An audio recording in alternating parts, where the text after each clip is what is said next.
화요일 새벽 예배를 하나님 앞에 올려드리겠습니다. 오늘 우리에게 주신 하나님의 말씀 요한계시록 18장 20절에서 19장 10절 말씀입니다. 하늘의 성도들과 사도들과 선지자들아 그로 말미암아 즐거워하라. 하나님이 너희를 위하여 그에게 심판을 행하셨음이라 하더라. 이에 한 힘센 천사가 큰 맷돌 같은 돌을 들어 바다에 던져 이르되 큰 성 바벨론이 이같이 비참하게 던져져 결코 다시 보이지 아니하리로다. 또 검은 곳 타는 자와 풍류하는 자와 퉁소 부는 자와 나팔 부는 자들의 소리가 결코 다시 내 안에서 들리지 아니하고 어떠한 세공업자든지 결코 다시 내 안에서 보이지 아니하고 또 맷돌 소리가 결코 다시 내 안에서 들리지 아니하고 등불빛이 결코 다시 내 안에서 비치지 아니하고 신랑과 신부의 음성이 결코 다시 내 안에서 들리지 아니하리로다. 너의 상인들은 땅의 왕족들이라. 내 복술로 말미암아 만국이 미혹되었도다. 선지자들과 성도들과 및 땅 위에서 죽임을 당한 모든 자의 피가 그 성 중에서 발견되었느니라 하더라. 이 일 후에 내가 들으니 하늘에 허다한 무리의 큰 음성 같은 것이 있어 이르되 할렐루야, 구원과 영광과 능력이 우리 하나님께 있도다. 그의 심판은 참되고 의로운지라. 음행으로 땅을 더럽게 한 큰 음녀를 심판하사 자기 종들의 피를 그 음녀의 손에 갚으셨도다 하고, 두 번째로 할렐루야 하니 그 연기가 세세토록 올라가더라. 또 24장로와 네 생물이 엎드려 보좌에 앉으신 하나님께 경배하여 이르되 아멘 할렐루야 하니, 보좌에서 음성이 나서 이르시되 하나님의 종들 곧 그를 경외하는 너희들아, 작은 자나 큰 자나 다 우리 하나님께 찬송하라 하더라. 또 내가 들으니 허다한 무리의 음성과도 같고 많은 물소리와도 같고 큰 우레소리와도 같은 소리로 이르되 할렐루야, 주 우리 하나님 곧 전능하신 이가 통치하시도다. 우리가 즐거워하고 크게 기뻐하며 그에게 영광을 돌리세. 어린 양의 혼인 기약이 이르렀고 그의 아내가 자신을 준비하였으므로 그에게 빛나고 깨끗한 세마포 옷을 입도록 허락하셨으니 이 세마포 옷은 성도들의 옳은 행실이로다 하더라. 천사가 내게 말하기를 기록하라. 어린 양의 혼인잔치에 청함을 받은 자들은 복이 있도다 하고, 또 내게 말하되 이것은 하나님의 참되신 말씀이라 하기로, 내가 그 발 앞에 엎드려 경배하려 하니 그가 나에게 말하기를 나는 너와 및 예수의 증언을 받은 내 형제들과 같이 된 종이니 삼가 그리하지 말고 오직 하나님께 경배하라. 예수의 증언은 예언의 영이라 하더라. 아멘. 오늘 함께 보신 본문 말씀은 앞서 요한계시록 18장 전체 내용을 함께 보셔야 합니다. 먼저 어제 나누었던 18장 1절에서 8절 말씀에서 세상의 화려함과 권세를 상징하는 큰 성 바벨론이 하나님의 심판으로 무너지는 것을 말씀하고 있습니다. 바벨론은 단순한 고대 도시를 넘어 우상 숭배와 사치, 음행과 쾌락, 그리고 물질주의를 상징하는 세속 문명이었습니다. 그들이 하나님 없이도 잘 살 수 있다고 착각하게 만드는 세상의 것들이 결국 하나님의 심판 앞에 무너지게 되었습니다. 사실 지금 우리가 살고 있는 이 시대도 물질이 모든 것을 판단하는 기준이 되었습니다. 외모와 성공이 사람의 가치를 결정하고 하나님보다 자신이 우선되는 이러한 문화가 지배하고 있습니다. 그러나 성경은 오늘 말씀은 경고하고 있습니다. 바벨론은 반드시 무너집니다. 이와 같이 바벨론의 멸망 앞에서 통곡하는 세 부류의 사람들이 등장하고 있습니다. 먼저 정치 권력의 땅의 왕들과 경제 권력의 상인들, 그리고 국제 무역의 뱃사람들이 통곡합니다.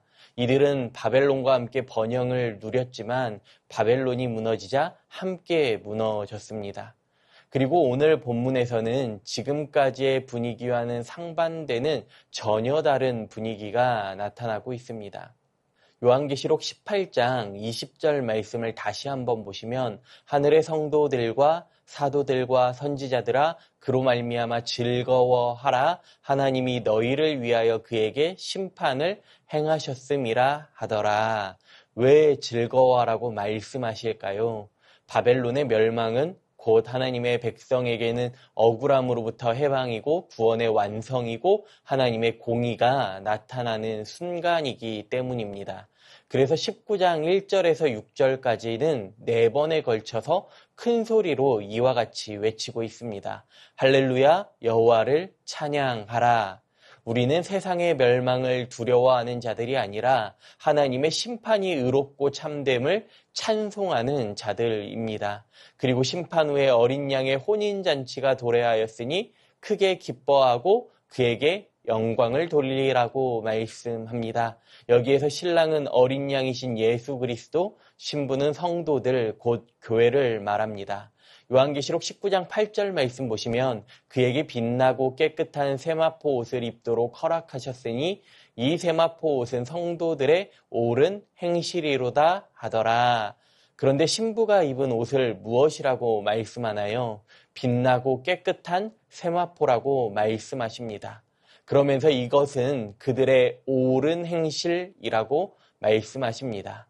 다시 말하면 성도들의 삶에서 드러난 이 거룩함과 의로움이 신부복이 되는 것입니다. 하지만 이 행실은 우리의 힘이나 능력에서 나오는 것이 아니라 오직 하나님께서 우리에게 허락하신 옷입니다. 다시 말하면 예수 그리스도의 십자가 피, 그 보혈로 씻김받은 자들에게 주어지는 주님의 의의 선물이라는 것입니다. 마태복음 22장 말씀을 보시면 왕이 준비한 혼인잔치에 예복을 입지 않은 사람이 잔치 자리에서 쫓겨나는 장면이 나옵니다. 예복 없이 신앙의 외형만을 가지고 혼인잔치에 임할 수 없다는 것입니다. 그리고 오늘 말씀은 요한이 천사의 발 앞에 엎드려 경배하려고 하자 천사가 자신도 예수님을 믿는 동료들 가운데 하나일 뿐이라고 하면서 오직 하나님께만 경배할 것을 말씀하고 있습니다. 크고 견고한 바벨론은 세속적인 문명과 세상의 물질을 상징하고 있었는데 과거에 이러한 세속 문명을 자랑했던 바벨론이 이제 폐허가 됩니다. 하나님을 대적하며 물질의 화려함과 부요함을 뽐내는 큰 성 바벨론은 이제 하나님의 심판 아래에 놓여 있게 됩니다.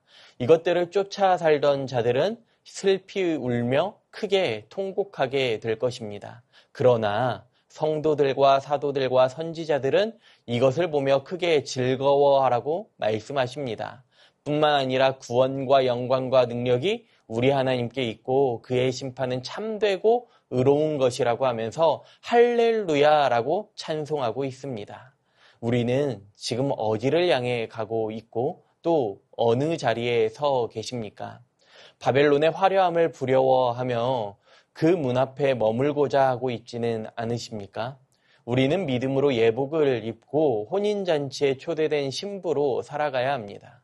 우리는 하나님의 심판 앞에 두려워하는 자들이 아니라 믿음으로 할렐루야 찬송을 부를 자들입니다. 세상이 무너질 때, 악한 권세가 무너질 때에 우리는 하나님의 통치를 더욱 신뢰하면서 오직 하나님의 영광만을 찬송해야 합니다.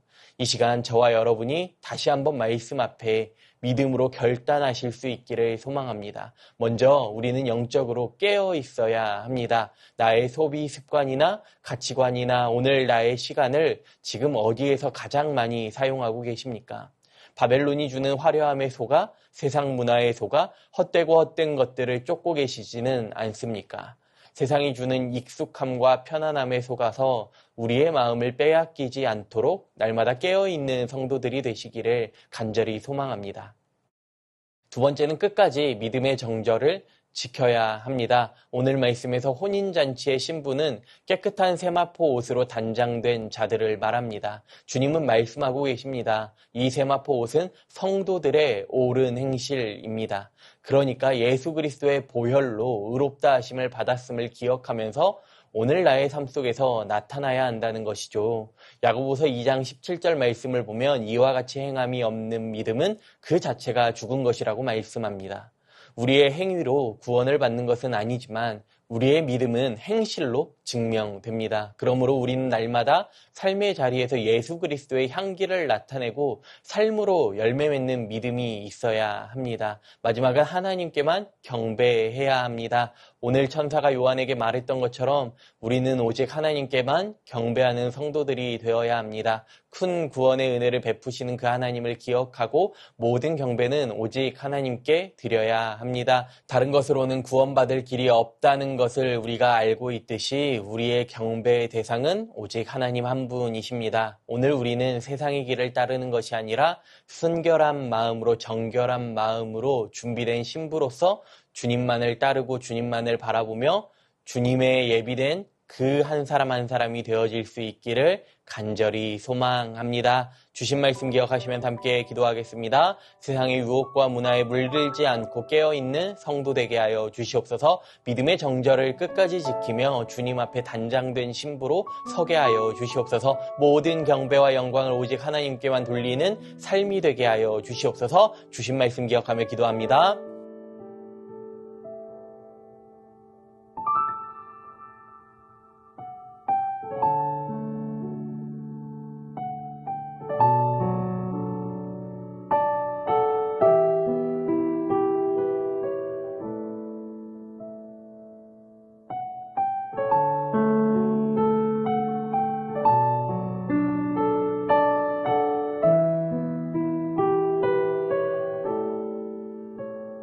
나라와 열방을 위해 기도합니다. 하나님의 공의와 정의가 이 나라 가운데 임하게 하시고 위정자들이 이 나라와 국민을 위해 섬기게 하여 주시옵소서. 폭우로 인해 피해를 입은 자들을 주님께서 위로하여 주시고 또한 폭염으로 어려움 당하지 않도록 보호하여 주시옵소서. 무엇보다 교회가 복음의 능력을 회복하게 하여 주시옵소서. 이 시간 나라와 열방을 위해 기도하겠습니다.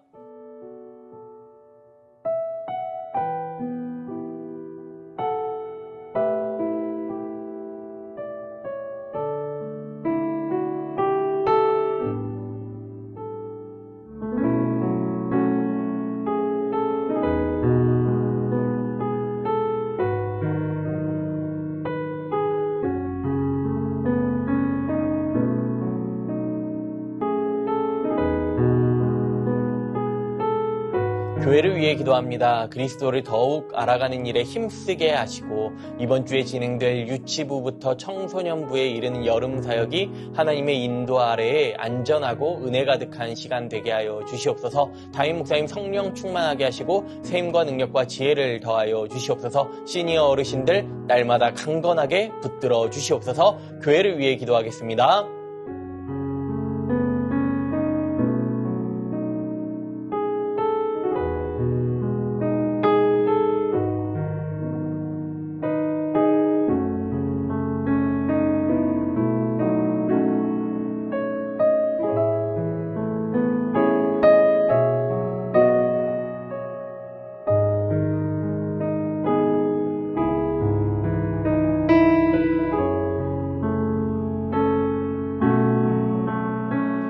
마지막으로 선교사님과 환우분들을 위해 기도하겠습니다. 탄자니아 조병훈, 허선옥 선교사님 위해 기도하실 때에 응고롱고 지역 안에 있는 23개 마사이 교회들이 말씀 위에 잘 세워져 가도록 힘써 섬기게 하여 주시옵소서. 탄자니아 정현우, 정슬기 선교사님 위해 기도하실 때에 매일 이어지는 언어 훈련 가운데 현지 문화를 이해하고 복음을 더욱 정확히 전할 수 있는 지혜와 또한 필요한 인내와 기쁨 또한 허락하여 주시옵소서. 가족 모두의 건강과 영적 충만함을 위해 이 땅에서도 하나님과의 깊은 교제를 누리는 삶이 되게 하여 주시옵소서. 환우분들을 위해 기도합니다. 항공 집사님 28일 월요일 오전에 고관절 수술하셨습니다. 회복의 모든 과정 가운데 주님께서 은혜 베풀어 주시옵소서. 조정순 권사님 남편 백형호님 뇌출혈로 입원 중에 있습니다. 일반 병실로 옮겨 재활치료와 언어치료 중에 있는데 회복시켜 주시고 일상생활 가능케 하여 주시옵소서. 박kun규 집사님 뇌경색 치료 이후 재활을 통해 나아지고 있습니다. 혀가 속히 풀리게 하시고 잘 회복되게 하여 주시옵소서. 박세은 집사님 유방암 발병 이후 뼈로 전이된 상황 가운데 있습니다. 육신의 모든 통증 사라질 수 있게 하시고 마음 가운데 하나님의 깊은 위로와 회복의 은혜가 임하게 하여 주시옵소서. 양금숙 성도님 종양이 활동을 시작해서 이제 항암을 해야 합니다. 힘든 항암의 과정을 잘 견뎌내게 하시고 항암을 통해 깨끗하게 치료되게 하여 주시옵소서. 김민정희 집사님 방사선 치료의 효과가 크지 않아 현재는 호르몬제 치료를 받고 있습니다. 검사 수치 악화되지 않고 안정되며 하나님의 은혜로 회복되게 하여 주시옵소서. 권오승 권사님 커진 종양을 줄이기 위해 독한 항암을 한 결과 현재 면역력이 없는 상태입니다. 장거리로 오가는 것도 주의해야 하는데 항암의 효과가 있어 병이 호전되게 하여 주시옵소서. 노성빈 형제님 크론병으로 8주에 한 번 주사제 치료를 받고 있습니다. 부작용 나타나지 않게 하시고 잘 회복하여 건강하게 회복될 수 있게 하여 주시옵소서. 이외에도 수술 이후 회복 가운데 계신 분들, 항암 치료 가운데 계신 분들, 모든 환우분들의 몸과 마음 회복시켜 주시라고 마지막으로 선교사님과 환우분들 위해 기도하시고 자유롭게 기도하겠습니다.